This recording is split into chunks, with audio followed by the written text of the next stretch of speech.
यह एक सच्ची घटना है। बिहार के एक छोटे से गांव भैरवपुर की। तारीख थी 14 अक्टूबर 1998। आज भी इस गांव में लोग सूरज ढलते ही अपने दरवाजे अंदर से बंद कर लेते हैं, क्योंकि इस गांव में अंधेरा केवल छाता नहीं, चलता भी है और पीछा भी करता है। उस रात मैं काम से देर से लौटा।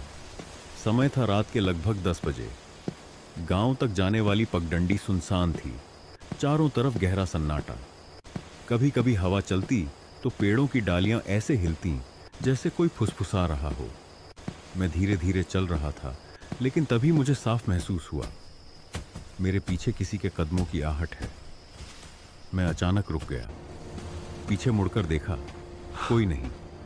लेकिन जैसे ही आगे बढ़ा, वही आहट फिर शुरू हो गई, धीमी, ठहरी हुई और मेरे कदमों से बिल्कुल अलग। अब मुझे पक्का यकीन हो गया, कोई मेरे साथ साथ चल रहा था, पर दिखाई नहीं दे रहा था। गांव के बाहर एक बहुत पुराना कुआं था। लोग कहते थे रात को इसके पास से भी गुजरना नहीं चाहिए। जैसे ही मैं कुएं के पास पहुंचा, मुझे लगा उसके पीछे कोई लंबी परछाई खड़ी है। वह हिल नहीं रही थी, बस उसकी दो चमकती आंखें अंधेरे में नजर आ रही थीं। मैं डर से वहीं ठिठक गया और फिर वह परछाई धीरे धीरे धुंध में गायब हो गई। मैं तेज कदमों से गांव के अंदर गया और एक बूढ़ी औरत के घर का दरवाजा खटखटाया। काफी देर बाद दरवाजा आधा खुला और एक पुरानी लालटेन की रोशनी बाहर फैली।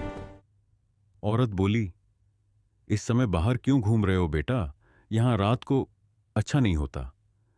उसकी आवाज में डर साफ सुनाई दे रहा था। मैं घर के अंदर बैठा।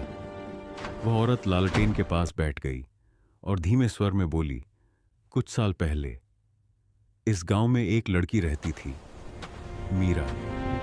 खुशमिजाज, चंचल, सबकी प्यारी। हर शाम वह इसी कुएं से पानी लेने आती थी।